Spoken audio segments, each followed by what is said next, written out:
ये आकाशवाणी रायपुर है। छत्तीसगढ़ी समाचार बुलेटिन के संग संध्या तिवारी के जय जोहार। अब सुनो आज के प्रमुख समाचार।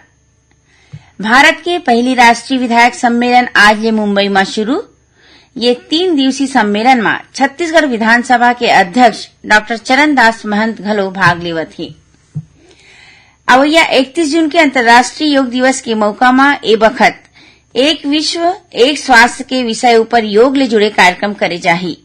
और प्रदेश में आज ले मलेरिया मुक्त अभियान के संग सघन कुष्ठ खोज अभियान और राष्ट्रीय नेत्र ज्योति अभियान शुरू। अब समाचार विस्तार से। भारत के पहली राष्ट्रीय विधायक सम्मेलन आज ले मुंबई में शुरू हो गए है। ये 3 दिवसीय सम्मेलन में छत्तीसगढ़ विधानसभा के अध्यक्ष डॉक्टर चरणदास महंत घलो भाग लेवत हे। नवा भारत के निर्माण और विकास की परिकल्पना ला राजनीति के माध्यम ले सफल बनाए के उद्देश्य ले ये सम्मेलन के आयोजन करे जावत है। G20 कृषि मंत्रिमंडल के बैठका आज हैदराबाद में शुरू हो गए। केंद्रीय कृषि और किसान कल्याण राज्य मंत्री कैलाश चौधरी हा ए मौका में भारत के कृषि तकनीक प्रदर्शनी के औपचारिक उद्घाटन करें। श्री चौधरी कहिन है कि आधुनिक प्रौद्योगिकी किसान मन बर बहुते सहायक साबित होही। ये 3 दिवसीय बैठका में कृषि, विश्व खाद्य और पोषण सुरक्षा जैसे अन्य मुद्दा मन पर गोटबात होही। अवैया 31 जून के अंतर्राष्ट्रीय योग दिवस के मौका में प्रदेश के शहर और गांव मन में आने कार्यक्रम आयोजित करे जाही। ये बखत एक विश्व एक स्वास्थ्य के विषय ऊपर योग ले जुड़े कार्यक्रम करे जाही। ये कार्यक्रम के माध्यम ले हर घर आंगन योग के संदेश दे जाही। छत्तीसगढ़ योग आयोग के अध्यक्ष ज्ञानेश शर्मा बताइन है कि अंतर्राष्ट्रीय योग दिवस के मौका में प्रमुख सार्वजनिक और ऐतिहासिक महत्व के जगह मन में लोगन मन के ज्यादा ले ज्यादा भागीदारी के संग सामूहिक योग अभ्यास के आयोजन करे जाही। संगे संग आंगनबाड़ी, बाल आश्रम, वृद्धाश्रम और सार्वजनिक उपक्रम के संग सरकार के जम्मो विभाग मन में घलो योग के कार्यक्रम होही।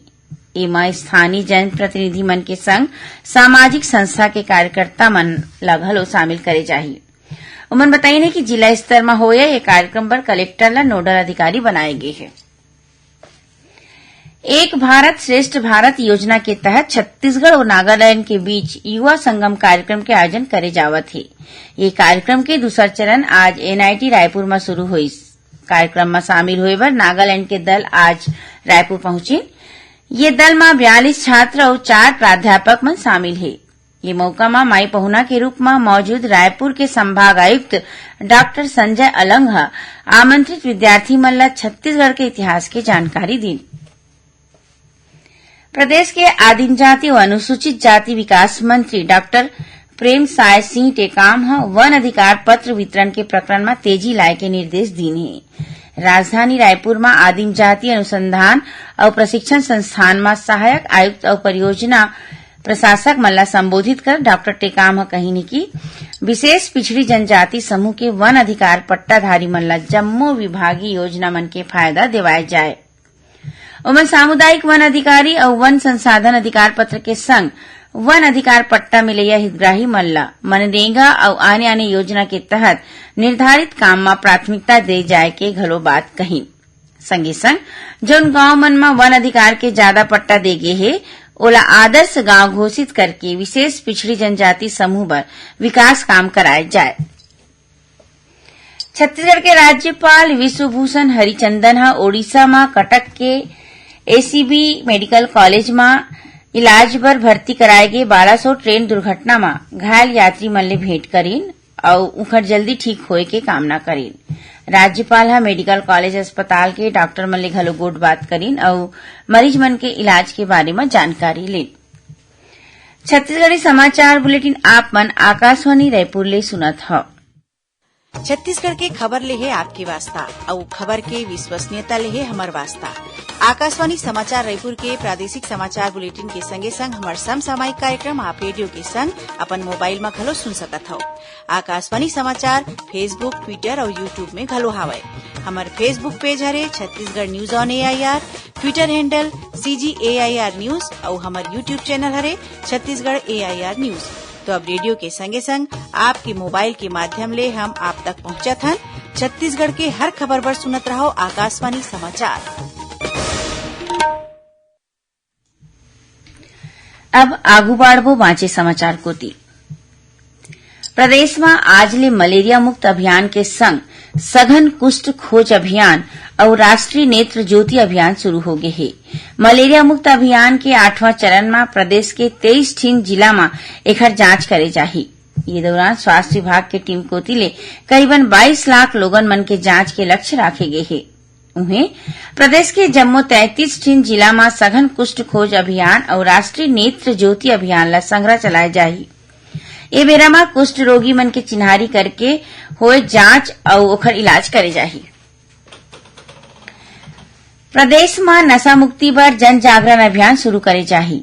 यह अभियान ला सफल बनाए बर नशा मुक्ति के क्षेत्र में काम करैया मनखे और संस्था मन ले सुझाव ले जाही। संगे संग गैर सरकारी संस्था, सामाजिक, धार्मिक और सांस्कृतिक संगठन मन ले घलो मदद ले जाही। इस संबंध में मुख्यमंत्री भूपेश बघेल मुख्य सचिव ला जरूरी निर्देश दीन है। मुख्यमंत्री समाज कल्याण विभाग ला 1 महीना में नशा मुक्ति जन जागरण अभियान के विस्तृत कार्य योजना पेश करे बर कहीने है। उमन कहीने की नशा एक ऐसन गंभीर सामाजिक बुराई है जेखर ले मनखे मन ह गंभीर बीमारी के चपेट में आ जाथे। उमन कहीने की नशा बर लोगन डहर ले आने प्रकार के मादक पदार्थ के सेवन करे जाथे जेखर ले अकाल मौत के खतरा बाढ़ जाथे। मुख्यमंत्री कहीने की राज्य सरकार घलो एला रोके के कोशिश करत है। फिर यह अभियान ला सफल बनाए बर आम लोगन मन ला एखर ले जोड़ना जरूरी है। बताया गया है कि नशा के खिलाफ विद्यार्थी मन ला जागरूक बनाए बर शैक्षणिक संस्था मन में संगोष्ठी समेत आने कार्यक्रम घलो राखे जाही। प्रदेश में आदिम जाति और अनुसूचित जाति विकास विभाग के अंतर्गत संचालित प्रयास आवासीय विद्यालय के विद्यार्थी मन ह चिकित्सा संबंधी राष्ट्रीय प्रवेश परीक्षा नीट में सुघ्घर प्रदर्शन करे है। ये बच्चा नीट परीक्षा में शामिल प्रयास आवासीय विद्यालय के 572 मन ले 210 विद्यार्थी मन ह क्वालीफाई करे है। एमले 12 जिन विद्यार्थी मन ला स्नातक पाठ्यक्रम MBBS में प्रवेश मिले की संभावना है।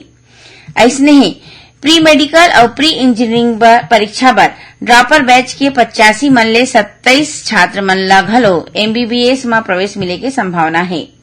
मुख्यमंत्री भूपेश बघेल और आदिम जाति विकास मंत्री डॉक्टर प्रेम साय सिंह टेकाम विद्यार्थी मन ला ये उपलब्धि पर बधाई दीन है।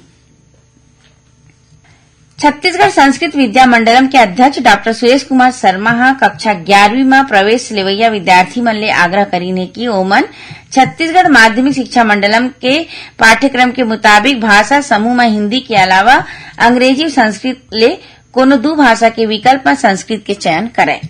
ओमन कहीनी की कला संकाय में प्रवेश लेवैया विद्यार्थी संस्कृत ला एक विषय के रूप में चुन के एकर पढ़ाई कर सकत है। काबर की पाठ्यक्रम के प्रावधान के तहत अंग्रेजी के संग संस्कृत के पढ़ाई घलो करे जा सकत है।